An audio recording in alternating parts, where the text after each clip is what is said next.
Chris Sewall here, baseball card collector, investor, dealer in that order. Welcome everyone, time for another PSA reveal video, and this is a modern order, 23 card order, and as always I predicted the grades ahead of time, and we'll do a financial breakdown of each card at the end.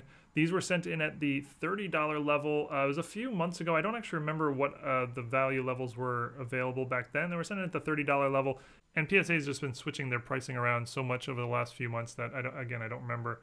Today these would be sent in at the probably at the bulk service, which is $19 per card. Maybe a few would go into the higher service at $75, but most would probably be going at the $19 level. But like I said, back then these were sent in at 30 bucks each. And that had a max declared value of $499 per card, which is the same as the $19 bulk service today. So first thing I see is that there's that cardboard there in the middle. That means that at least one card didn't grade, something was wrong with it. It was trimmed or miscut or mini size or something where they couldn't put it in the holder. Never like seeing that, but it's, you know, part of the game.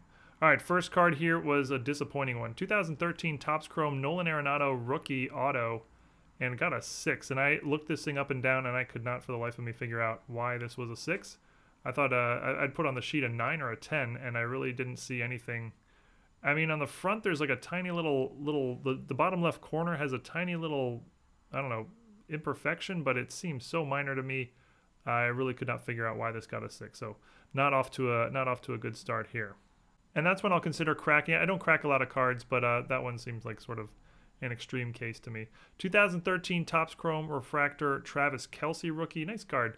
Got a 9. I was looking for a 9 or a 10, and I didn't really see anything wrong with this. It's sort of like 55-45 centering in both directions, so I guess that was enough to drop it down to a 9.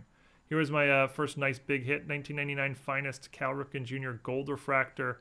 These are serial numbered out of serial numbered out of 100, and it got the 10. This is a PC card all the way. I collect rare 90s Ripken cards. That's sort of my thing, and so love that card, and especially in a 10. I don't know what the pop count is, but it can't be more than, you know, probably less than 5, I would guess. So that's going right into my into my PC. Joey Bosa rookie, 2016 Select Gold Prizm die cut.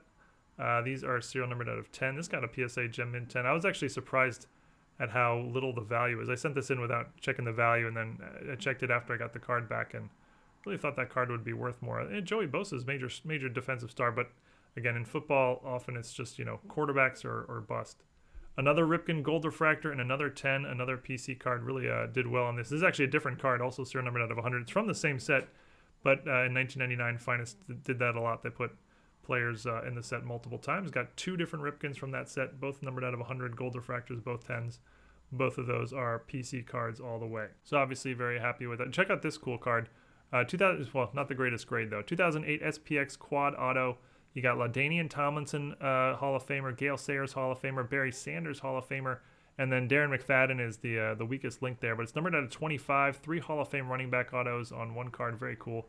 That got an 8, unfortunately. I'd put 8 or 9 on the sheet. Would have loved to get the 9, but 8's still a solid grade. Very cool card. And the 8 probably won't increase the value much, but I think it will make it easier to sell, and you know, yeah, it's just a cool card in general.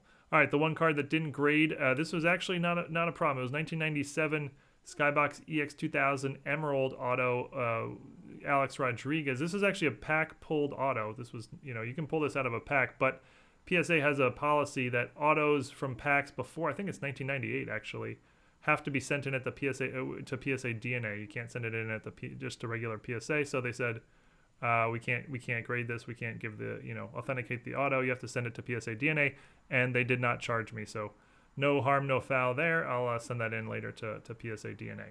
Next up is a 2004 Leaf Certified Material Mirror Red autograph of Miguel Cabrera, and this is serial numbered out of 250. Nice early, you know, fairly early year auto of Miggy. And it got an 8. I had put 8 or 9 on the sheet. Definitely had one of the corners, I think the lower right, I'm not sure if you can see in the photo, but was a tad bit tipped, so it had no chance at a 10 there.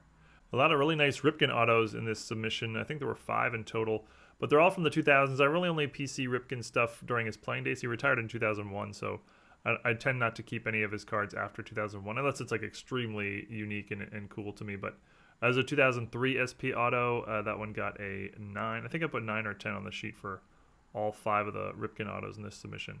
Here was a really nice hit. 2011 Bowman Prospects auto. Bryce Harper. This is a pre-rookie auto. And you can see obviously there it got a PSA Gem Mint 10. That'll be a nice bump in value on that card for getting the 10. And you can see I'm about 50-50 so far in terms of my predictions, about half getting on the high end, about half getting on the low end, except for the Arenado, of course, which was a sort of bust to get things going. But here's a Manny Machado rookie, 2013 Topps Chrome X-Fractor, and this also got a 10. And this is a card I'll probably hold on to, not as a PC card, but as like a medium-term holds card. I'll probably keep it for a few years and then see where it shakes up. This is key, Topps Chrome rookie X-Fractor PSA 10 of a major star in the league. Here's another Ripken Auto, 2019 Topps High Tech Gold Sparkle. This is actually a 1/1, so obviously a tough card to value, but it got a 9. I thought this one was going to be, this was the one I thought had the best chance at the 10 for the Ripken Autos. I didn't see anything wrong with it. It looked perfect to me, but yeah, unfortunately got the 9. Another Machado rookie from Topps Chrome. This one was a purple refractor. And this one got not a great grade. This one got an 8, and I could not figure this one out. 9 would have made sense to me. I couldn't find any reason for it to be less than a 9. I just didn't see anything. I mean, you could point to things like 55-45 centering if you're really, really nitpicking, so that, 9 would have been all right with me, but it getting the 8 I thought was a bit harsh. And that's just going to happen in an order like this, 23 cards, 2, 3, 4 of them are going to be grades just lower than you expect, and you can't really explain why, but here's another nice hit, 2003 UD Patch Collection, Ken Griffey Jr. autograph. Really nice looking card there. And this got a 10, and this is like a thicker card, so a 10 on this card I imagine is extremely tough. I didn't check the pop report, but I would imagine the pop count's really low on 10s for any card in this set, because again, they're sort of thicker, easily chipped and dinged and stuff.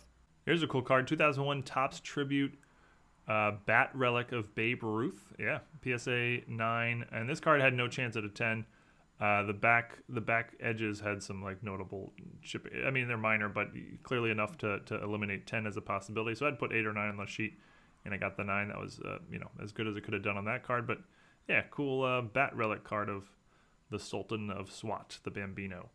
John Jones, 2010 Leaf MMA Auto. This is I actually bought this from a viewer of the channel at the Chantilly show a while ago, like a year ago, and I've just been holding on to it. I didn't know a lot about MMA, but John Jones is one of, if you look him up, he's one of the top like 3 MMA fighters of all time or something like that.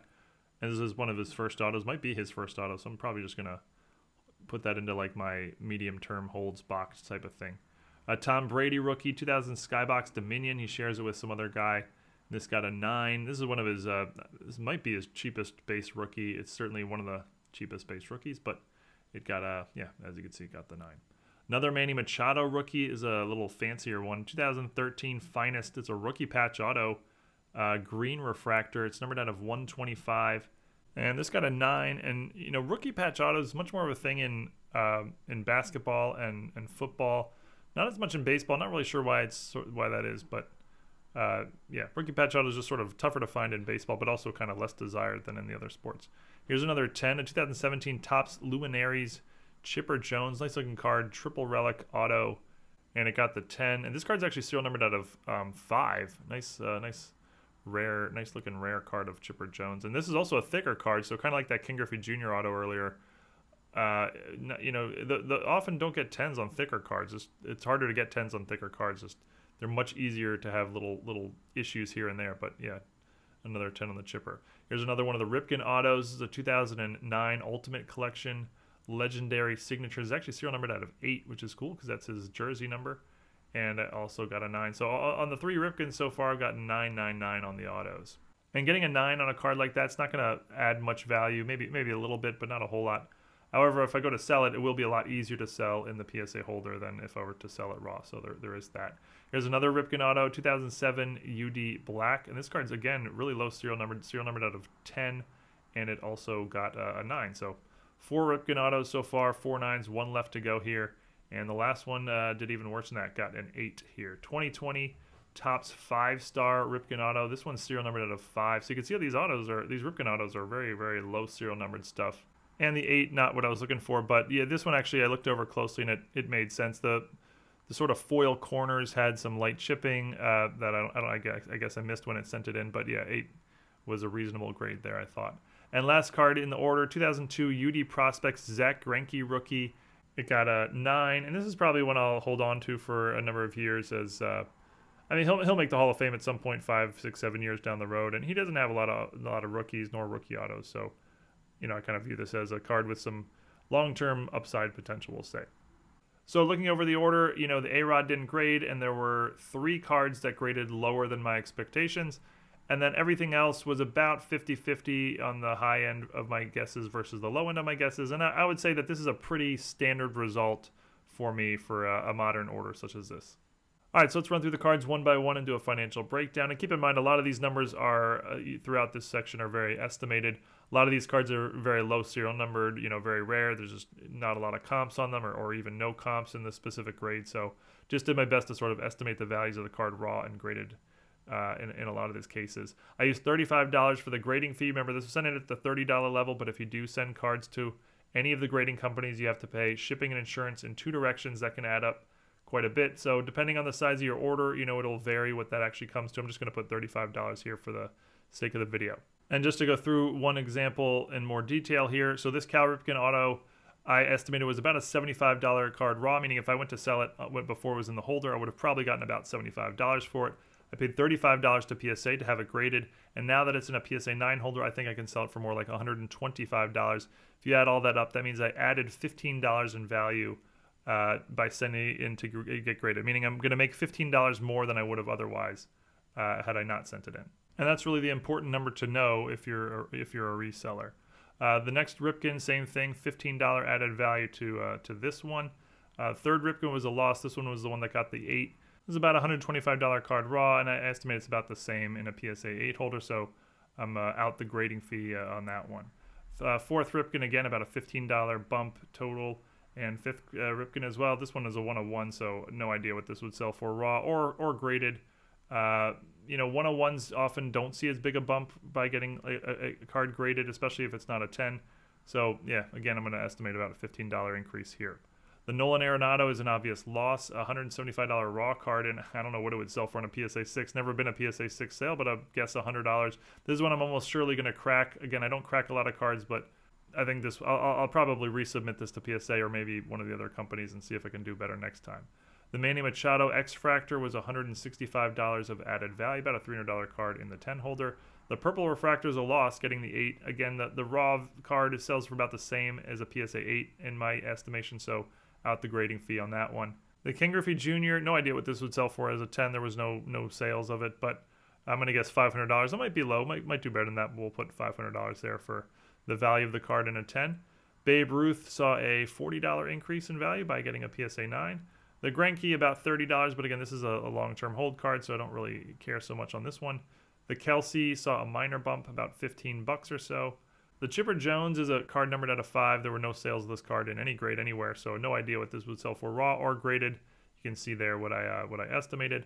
The Bryce Harper was a nice bump, and there were sales of this one, so these numbers are a little more, you know, a little more confident on $365 in added value. John Jones was basically a break even. The Tom Brady was a slight increase, getting the 9, up about $40.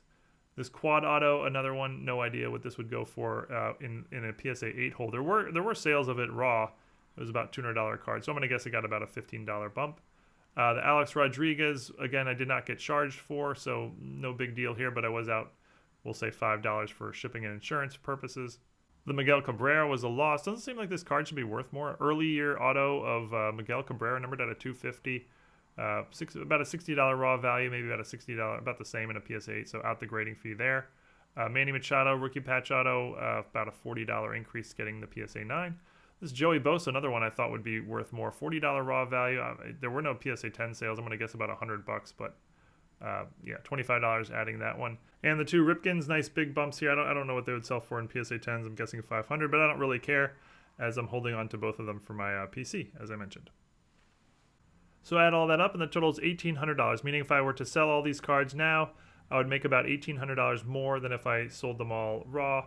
Now, obviously, I'm keeping the Ripkens. I'm going to crack the Arenado, so the number's not exact, but you get the idea. So as is the case with many of my previous, such videos, and you may be getting tired of hearing me say this by now, but if you take a look at the Machado xfractor, the Griffey, the Chipper Jones, the Bryce Harper, and the 2 Ripken refractors, basically the entire added value is from those 6 cards. Those 6 cards essentially adds up to close to 1,800. If you took all the other cards as a collective, it's essentially a break even, maybe a slight increase, or it's probably pretty close to break even.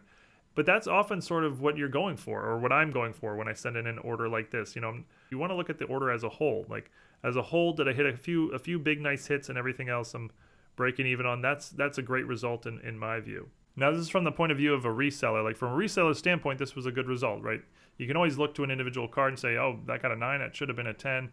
But if you look at the entire order, you know, don't worry about that stuff.